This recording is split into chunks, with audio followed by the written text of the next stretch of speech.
हरे कृष्णा। जय श्री हरि। ओम नमः शिवाय। प्रिय भक्तजनों, आज बृहस्पतिवार के दिन आप बृहस्पति देव की बड़ी ही दुर्लभ कथा सुनेंगे। इस कथा को सुनने से भक्तों की सभी मनोकामनाएं भगवान बृहस्पति देव की कृपा से पूर्ण हो जाती हैं। तो आइए बड़ी ही श्रद्धा और प्रसन्न चित्त मन से इस कथा को सुनते हैं। भारतवर्ष में एक प्रतापी और दानी राजा राज्य करता था।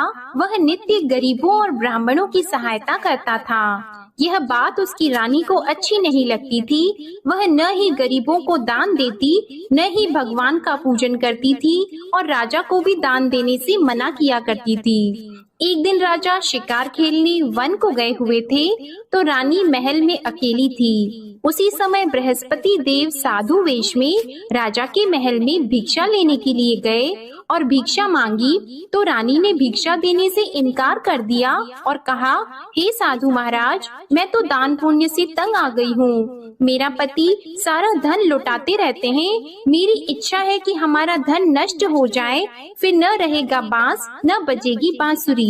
साधु ने कहा, देवी तुम तो बड़ी विचित्र हो। धन संतान तो सभी चाहते हैं, पुत्र और लक्ष्मी तो पापी के घर भी होने चाहिए। यदि तुम्हारे पास अधिक धन है तो भूखों को भोजन दो, प्यासों के लिए प्याऊ बनवाओ, मुसाफिरों के लिए धर्मशालाएं खुलवाओ। जो निर्धन अपनी कुंवारी कन्याओं का विवाह नहीं कर सकते, उनका विवाह करा दो। ऐसे और कई काम हैं जिनके करने से तुम्हारा यश लोक और परलोक में फैलेगा। परंतु रानी पर उपदेश का कोई प्रभाव नहीं पड़ा। वह बोली, महाराज आप मुझे कुछ न समझाएं। मैं ऐसा धन नहीं चाहती जो हर जगह बांटती फिरूं। साधु ने उत्तर दिया, यदि तुम्हारी ऐसी इच्छा है तो तथास्तु। तुम ऐसा करना कि बृहस्पतिवार को घर लीपकर पीली मिट्टी से अपना सिर धोकर स्नान करना, भट्टी चढ़ाकर कपड़े धोना। ऐसा करने से आपका सारा धन नष्ट हो जाएगा। इतना कहकर वह साधु महाराज वहाँ से आलोक हो गए और साधु के अनुसार कई बातों को पूरा करते हुए रानी को केवल 3 बृहस्पतिवार ही बीते थे कि उसकी समस्त धन संपत्ति नष्ट हो गई। भोजन के लिए राजा का परिवार तरसने लगा। तब एक दिन राजा ने रानी से बोला कि हे रानी, तुम यहीं रहो, मैं दूसरे देश को जाता हूँ, क्योंकि यहाँ पर सभी लोग मुझे जानते हैं, इसलिए मैं कोई छोटा कार्य नहीं कर सकता। ऐसा कहकर राजा परदेश चला गया। वहाँ वह जंगल से लकड़ी काट कर लाता और शहर में बेचता था। इस तरह वह अपना जीवन व्यतीत करने लगा।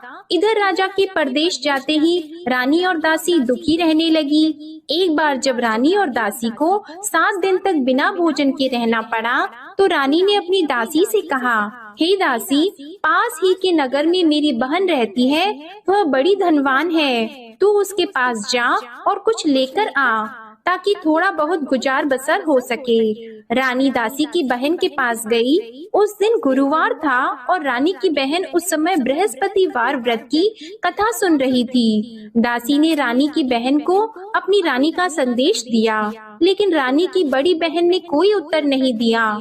जब दासी को रानी की बहन से कोई उत्तर नहीं मिला, तो वह बहुत दुखी हुई और उसे क्रोध भी आया।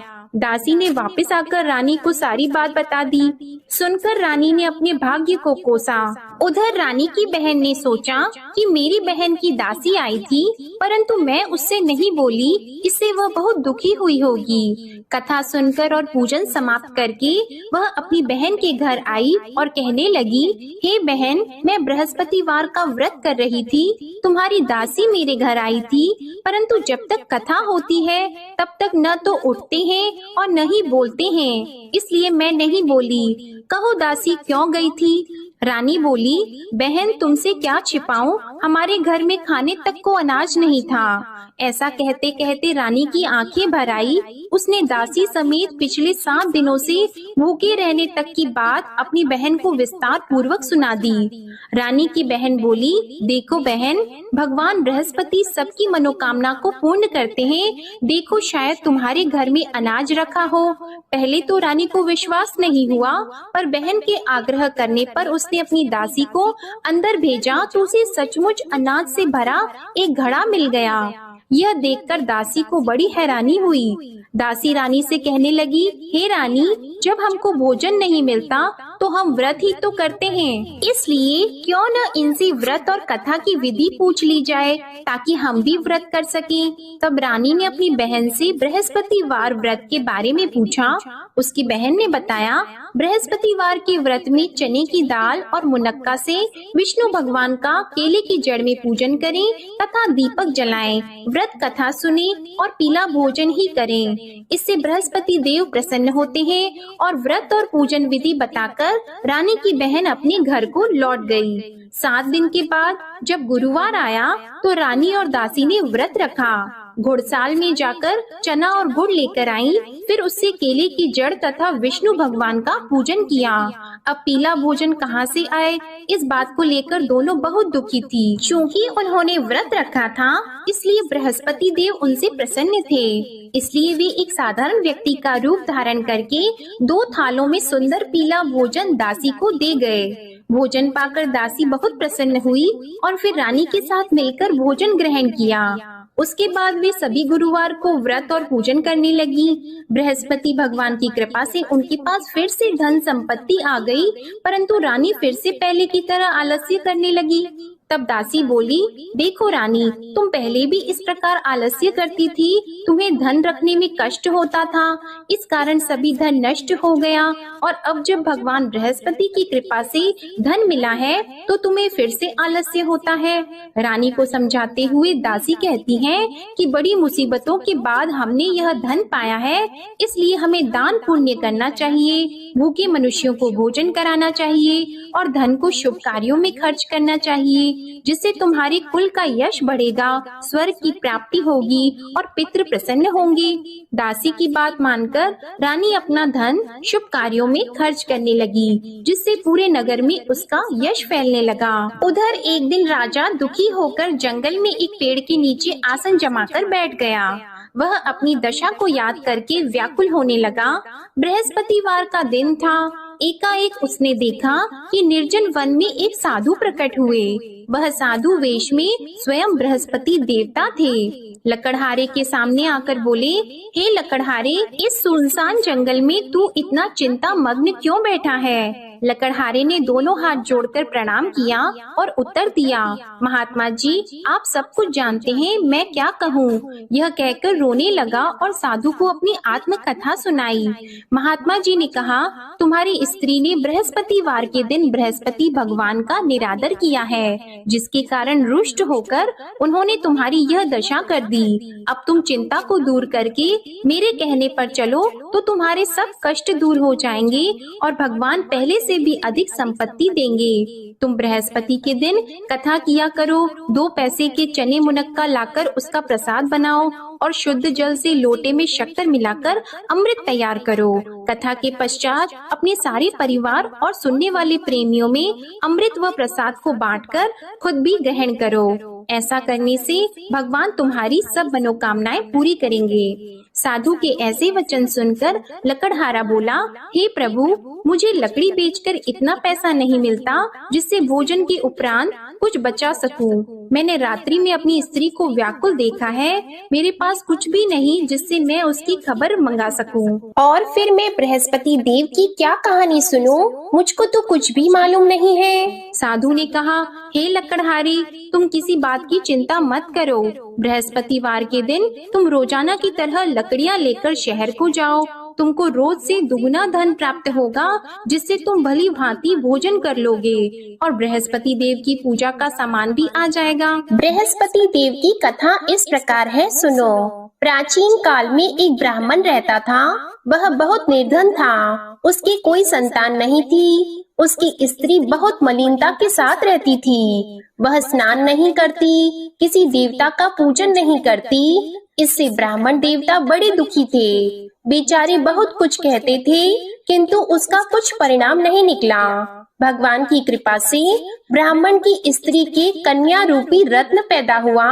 कन्या बड़ी होने पर प्रातः स्नान करके विष्णु भगवान का जाप और बृहस्पतिवार का व्रत करने लगी। अपने पूजन पाठ को समाप्त करके विद्यालय जाती तो अपनी मुट्ठी में जौ भर के ले जाती और पाठशाला के मार्ग में डालती जाती। तब ये जौ स्वर्ण के हो जाते तो लौटते समय उनको बीन कर घर ले आती। एक दिन वह बालिका सूप में उस सोने के जौ को फटक कर साफ कर रही थी कि उसके पिता ने देख लिया और कहा, हे बेटी, सोने के जौ के लिए सोने का सूप होना चाहिए। दूसरे दिन बृहस्पतिवार था। इस कन्या ने व्रत रखा और बृहस्पति देव से प्रार्थना करके कहा, मैंने आपकी पूजा सच्चे मन से की है तो मेरे लिए सोने का सूप दे दो। बृहस्पति देव ने उसकी प्रार्थना स्वीकार कर ली। रोजाना की तरह वह कन्या जौ फैलाती हुई जाने लगी। जब लौटकर जौ बीन रही थी तो बृहस्पति देव की कृपा से सोने का सूप मिला। उसे वह घर ले आई और उसमें जौ साफ करने लगी, परंतु उसकी माँ का वही ढंग रहा।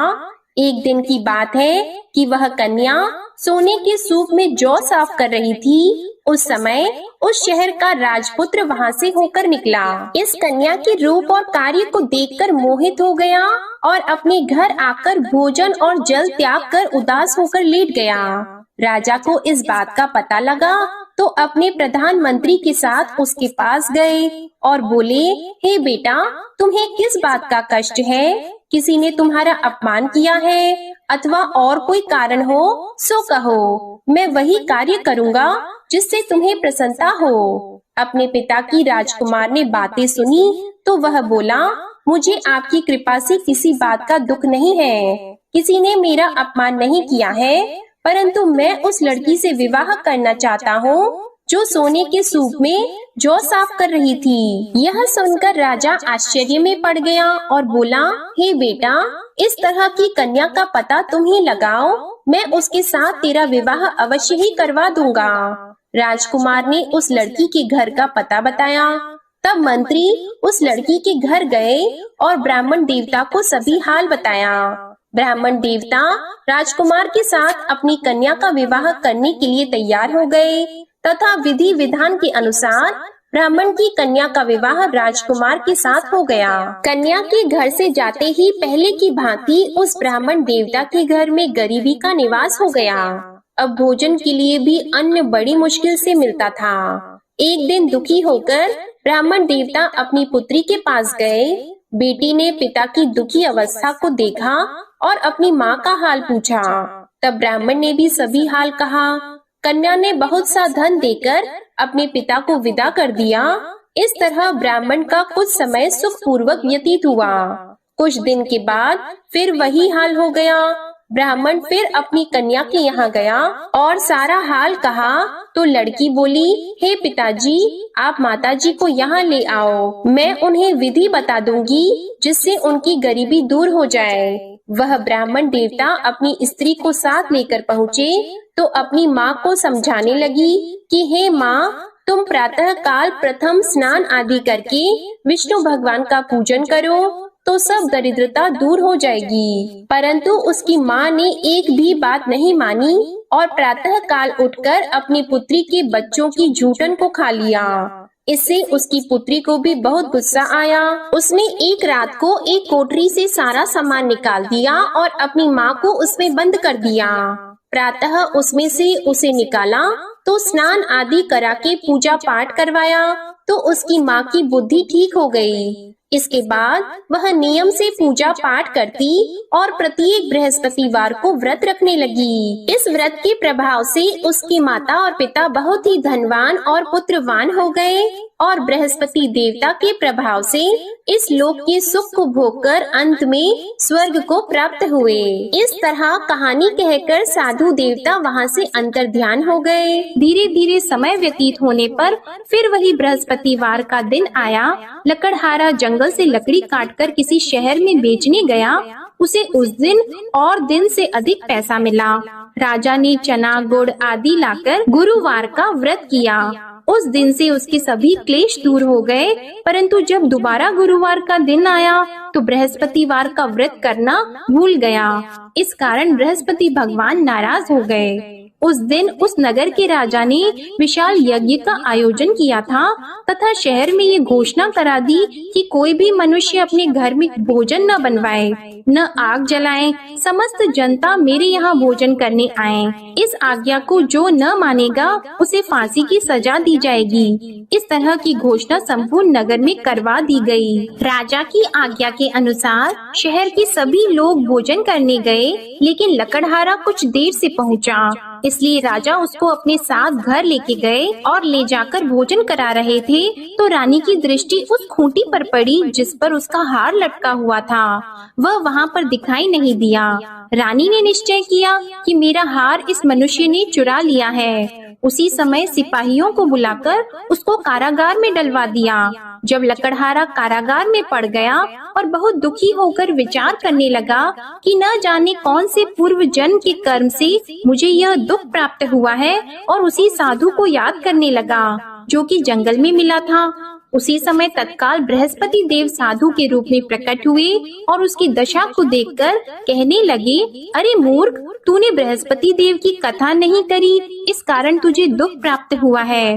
अब चिंता मत कर, बृहस्पतिवार के दिन कारागार के दरवाजे पर 4 पैसे पड़े मिलेंगे, उनसे तू बृहस्पति देव की पूजा करना, तेरे सभी कष्ट दूर हो जाएंगे। बृहस्पतिवार के दिन उसे 4 पैसे मिले। लकड़हारे ने कथा कही। उसी रात्रि को बृहस्पति देव ने उस नगर के राजा को स्वप्न में कहा, हे राजा, तुमने जिस आदमी को कारागार में बंद कर दिया है वह निर्दोष है, वह राजा है, उसे छोड़ देना। रानी का हार उसी खूंटी पर लटका है, अगर तू ऐसा नहीं करेगा तो मैं तेरे राज्य को नष्ट कर दूंगा।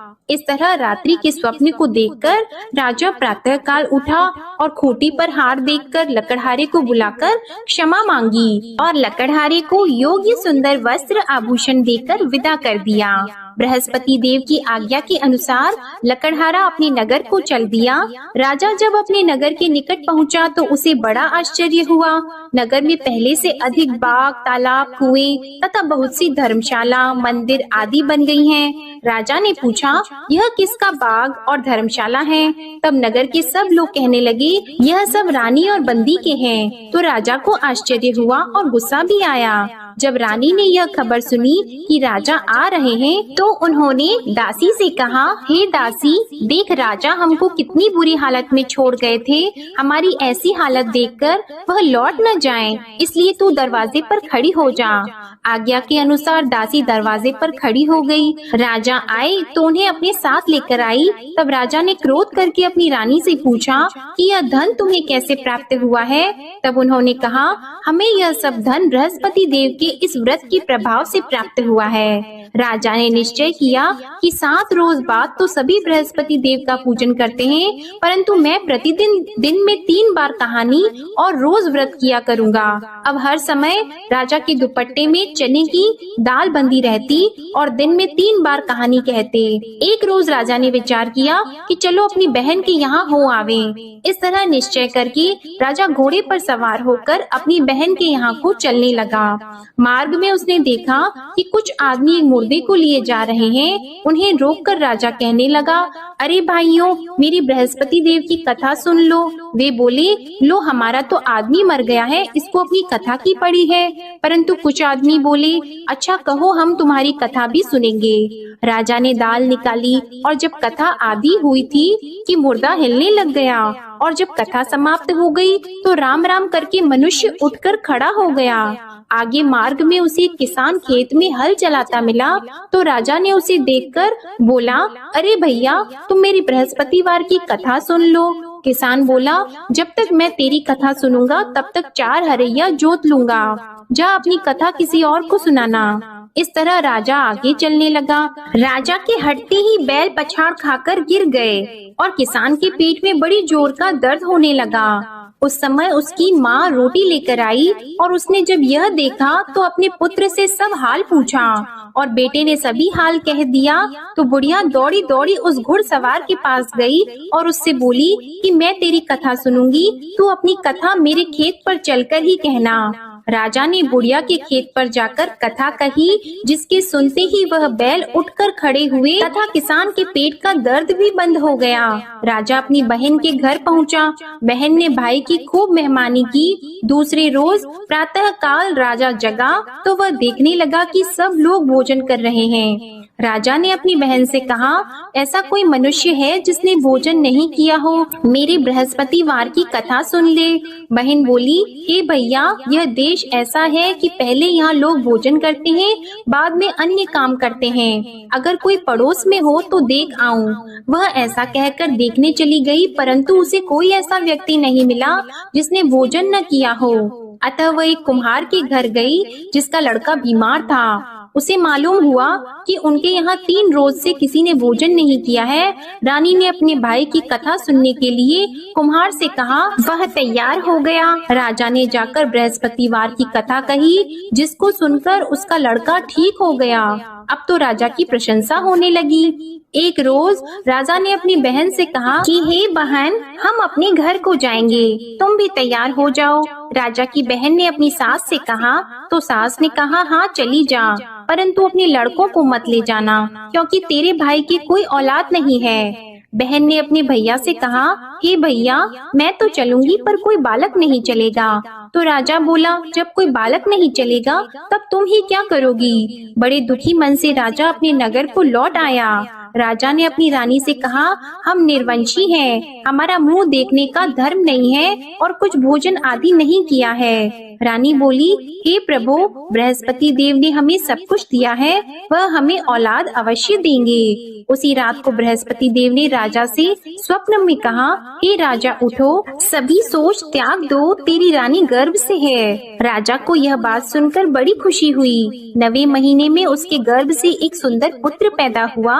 तब राजा बोला, हे रानी, स्त्री बिना भोजन के रह सकती है, पर बिना कहे नहीं रह सकती। जब मेरी बहन आएगी तुम उससे कुछ मत कहना। रानी ने सुनकर हाँ कर दिया। जब राजा की बहन ने यह शुभ समाचार सुना तो वह बहुत खुश हुई और बधाई लेकर अपने भाई के यहाँ आई। तभी रानी ने कहा, घोड़ा चढ़कर तो नहीं आई है, गधा चढ़कर आई है।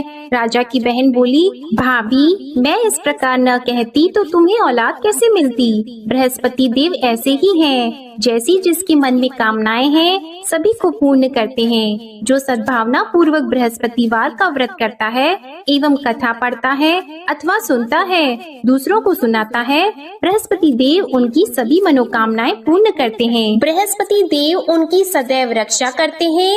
जो संसार में सद्भावना और सच्चे हृदय से बृहस्पति देव का पूजन करते हैं, उनकी सभी मनोकामनाएं उसी प्रकार पूर्ण होती हैं, जैसे राजा और रानी ने बृहस्पति देव की कथा का गुणगान किया। उनकी सभी इच्छाएं बृहस्पति देव ने पूर्ण की। मनुष्य को हृदय से उनका मनन करते हुए जयकारा करना चाहिए। तो प्रेम से बोलिए, बृहस्पति देव की जय, विष्णु भगवान की जय, समस्त देवी देवताओं की जय। अब आप भगवान बृहस्पति देव की आरती श्रवण कीजिए। ओम जय बृहस्पति देवा, ओम जय बृहस्पति देवा, छिन्न छिन्न भोग लगाऊं कदली फल मेवा। ओम जय बृहस्पति देवा, तुम पूर्ण परमात्मा, तुम अंतर्यामी, जगत पिता जगदीश्वर, तुम सबके स्वामी। ओम जय बृहस्पति देवा, चरणामृत निज निर्मल, सब पातक हरता, सकल मनोरथ दायक, कृपा करो भरता।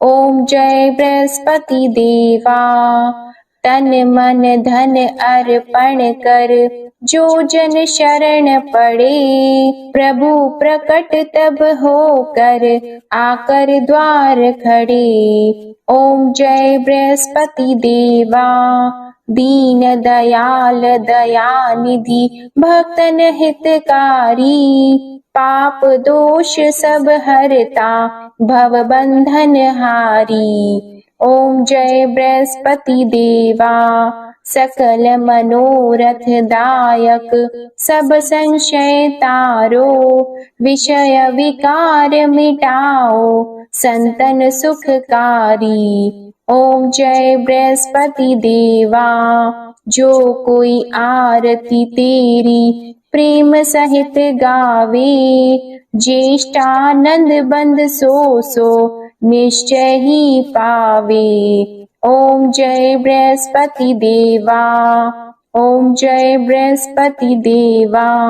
प्रेम से बोलिए भगवान बृहस्पति देव की जय। बोलिए भगवान श्री लक्ष्मी नारायण जी की जय। आपको आज की कथा पसंद आए, आरती पसंद आए तो वीडियो को लाइक कीजिएगा, शेयर कीजिएगा, कमेंट में भगवान बृहस्पति देव जी की जय लिखिएगा और चैनल को भी सब्सक्राइब कीजिएगा। इसी के साथ आप हमारे चैनल पर माघ मास महात्म्य की कथा और सकट चौथ की व्रत कथा, चौथ माता की व्रत कथा भी जरूर सुनिएगा। प्रेम से बोलिए भगवान श्री बृहस्पति देव की जय।